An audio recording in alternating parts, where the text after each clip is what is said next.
National Weather Service in Grand Rapids has issued a severe thunderstorm warning for southeastern Jackson County in south central Michigan until 3 p.m. Eastern Daylight Time.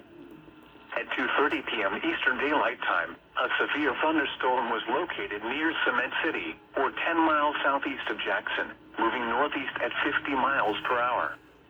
Hazard, 70 miles per hour wind gusts. Source, radar indicated.